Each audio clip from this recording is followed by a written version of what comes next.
Hi, this is Kerry Artak with Wicked Stocks, bringing you your daily Tesla report for Monday, October 27th, 2025. I like to start with the big picture, and that is the signal that occurred about 7-8 weeks ago above the 364.02 formation. That was a long-term buy signal that still anticipates 526.25. I'd mentioned 5 to 8 months. We're the better part of 2 months into that right now. And I'd mentioned 5 to 8 months because inside that wide range, we have a rising channel top, that 485.61 for the weekly chart, and the daily chart has the same exact structure at 477.61, below which, because we've tested it, you must allow for, and I use that word very deliberately rather than expect, because I don't expect 364.02. I just wouldn't be surprised to see it again in the coming weeks. That would come into play. That would become clearly indicated if over the next, few days, over the next week, we happen to close below 413.07. So the best thing to do is look to the far right in the support resistance column, because this really says everything. 413.07 can contain weekly selling pressures, and from here we can round up actually within 1 to 2 weeks back into the 450s, which is this convergence of these two channel structures that held nicely late last week. And potentially, once we test 413.07, 2 to 3 week swing traders could play the long side into the upper 470s again. Now, this is the 3 to 5 day time frame, 413.07 to 453.34. We could play ping pong here into later week. If we close above 453.34, 477.61 likely within 3 to 5 days. Now on Thursday, we came very close to testing this 413.07.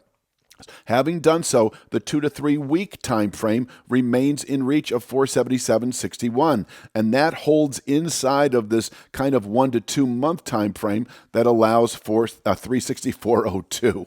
So, I really appreciate you hanging in there. Everybody has their own time horizon, right? Some of you are watching because you're investors in Tesla and you just want to see where is this thing going, where is the next trouble spot longer term, and that is, in a nutshell, the 526.25 level. This is a 5-year rising channel top that can contain buying well into 26. We are expecting it eventually following the settlement above 364.02. It's just that this channel top at 477.61 to 485.61 has certainly gotten in the way, as we anticipated it just might about a month ago when we tested it. And having tested it, the channel top at 485.61, you must allow for the channel bottom that is presently well below the market, and I can show it here at 368.88 on the daily chart, okay? And so there's the downside. If we close below 413.07, that is your next 2 to 3 week downside sell signal. Until then, 413.07 may contain selling into November, and from here we can round back up again into the 477.61 to 485.61 region within 2 to 3 weeks. So, if your time horizon is 2 to 3 weeks, we've mapped it out pretty well. That is to say, you could buy 413.07 and anticipate then upward rotation back into that significant 470s, 480s. But if we close below 413.07, your 2 to 3 week swing trade shifts south to 368.88.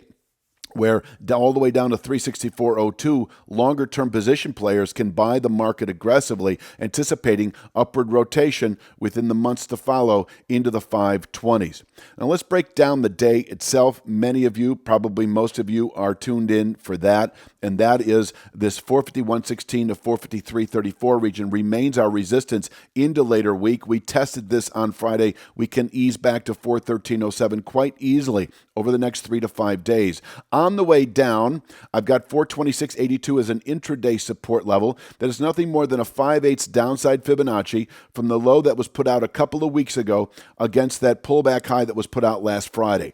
It can contain intraday selling. If we break 426.82 today, we actually could test 413.07 today, where we could bottom out for the week, possibly into November. This is once again your 3 to 5 day swing trade back into the low 450s and your 2 to 3 week swing trade back into the upper 470s. Closing below 413.07, as I've already said, is an indication to exit long positions that may have been established at 413.07 and consider reversing and playing the short side into the significant 360s. That is anywhere from 3 to 5 day to a 1 to 2 week swing trade to the downside, where long entry can be aggressively pursued as we move through the rest of the year and into the Q1 of next, where we could round up.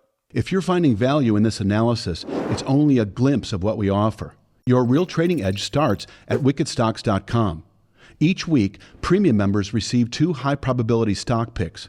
Each one comes with a complete trade plan, including exact entry, profit target, stop loss, and regular updates so you can manage the trade with confidence. You'll also get daily video analysis in the top traded markets, the SPY, the Triple Q, and NVIDIA, highlighting the key price levels, trends, and trade setups we're focused on. Whether you're day trading or swing trading, these insights help you zero in on the highest quality opportunities with clarity. Try it all free for 5 days. Cancel at any time. Once again into the 520s. Let's talk upside. It needs to be mentioned that if we do happen to close today above 453.34, that is a buy signal in a 3 to 5 day magnitude. 3 to 5 day swing trade shifts north above 453.34, expecting 477.61 within a matter of 3 to 5 days. Could be much quicker. That 477.61 aligns with the 485.61 sister formation, same exact formation on the weekly chart, where we could top out once again a well into November trade, possibly through November, and fall away again. That's why I give 5 to 8 months for reaching 526.25 because of this pesky 8-month rising channel top. If we do happen to close above 485.61 at the end of this week, and I think that is highly unlikely. I mean, it is quite possible that we close today above 453.34. I'm not expecting it, but even if we did, we merely then test that 477.61 up to 485.61 region within the week, where we could top out through November perhaps. And yes, if we close this week above 485.61, that is a 2 to 3 week buy signal to our overall long-term objective at 526.25, where all profits can be taken on long positions, in my opinion, because this is a zone, 5-year channel top, that just might contain buying not only through Q1 of next year, but possibly well into 26. I think that pretty much rounds it out. Please click like, share, subscribe. I'll be back tomorrow, of course, with Tuesday's Tesla report, and you have a great day.